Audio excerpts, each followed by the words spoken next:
Be ready, start.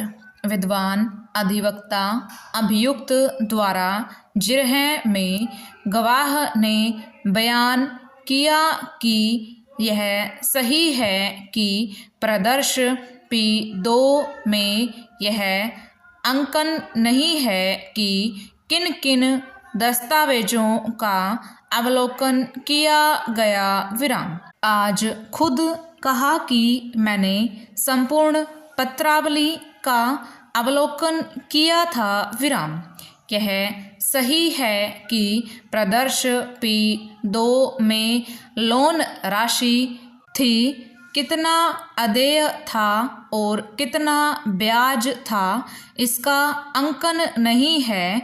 आज खुद कहा कि अभियोजन स्वीकृति में इनका अंकन किए जाने की आवश्यकता नहीं होती है विराम।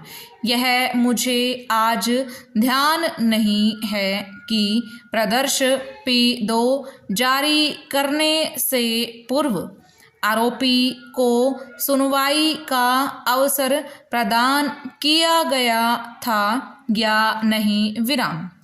यह कहना गलत है कि प्रदर्श P32 ड्राफ्ट ACB ने प्रस्तुत किया हो और मैंने पत्रावली का अवलोकन किए बिना और संतुष्ट हुए बिना उस पर हस्ताक्षर कर दिए हों विराम।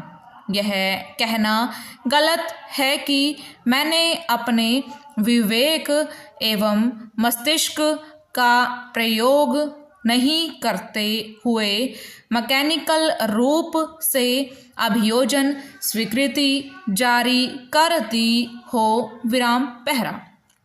इस गवाह के कथनों तथा प्रति परीक्षा से यह पूर्णतया साबित है कि अभियुक्त विकास के खिलाफ अभियोजन स्वीकृति स्थापित प्रक्रियानुसार पत्रावली के अवलोकन के उपरांत जारी की गई है विराम।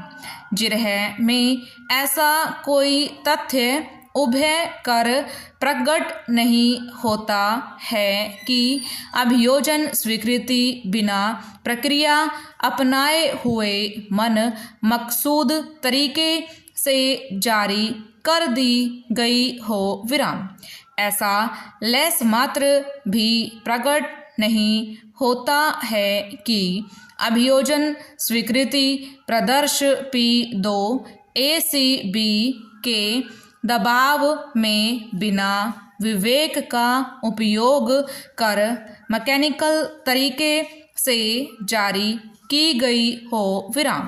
प्रस्तुत मामले में अभियोजन स्वीकृति तथा अभियोजन स्वीकृति प्रदाता की दस्तावेजी मौखिक साक्ष्य से अभियोजन स्वीकृति प्रदर्श P2 PW 5 हुंदल विधानी द्वारा साबित की गई है विराम। ऐसे में अभियोजन स्वीकृति प्रदर्श P2 पूर्ण रूप से विधिक तथा प्रभावशील है विराम पहरा। साक्ष्य अधिनियम की धारा 4 के अनुसार जहाँ किसी अधिनियम द्वारा यह विनिर्दिष्ट है कि न्यायालय किसी तथ्य की अपधारणा करेगा, वहाँ न्यायालय ऐसे तथ्य को साबित मानेगा जब तक कि उसे ना साबित नहीं किया जाता विराम। साक्ष्य अधिनियम के प्रावधानों के अनुसार कोई तथ्य ना साबित हुआ कहा जाता है जब न्यायालय अपने समक्ष विषयों पर विचार करने के पश्चात या तो यह विश्वास करे कि उसका अस्तित्व नहीं है या उसके अस्तित्व को इतना अधिसंभाव्य समझे कि उस विशिष्ट मामले की परिस्थितियों में प्रज्ञावान व्यक्ति इस अनुमान पर कार्य करना चाहता है कि उस तथ्य का अस्तित्व नहीं हो, विराम पहरा। धारा 20 एक भ्रष्टाचार निवारण अधिनियम 1988 में अभिव्यक्त उपरोक्त अवधारणा को अभियुक्त द्वारा अभियोजन पक्ष के प्रति प्रशिक्षण को आधार बनाकर अथवा अपनी ओर से विश्वसनीय साक्ष्य प्रस्तुत कर भी दंडित किया जा सकता है एवं उक्त अवधारणा के संदर्भ में अभियुक्त के साबित करने के भार की तुलना अभियोजन के साबित किए, विराम ओवर।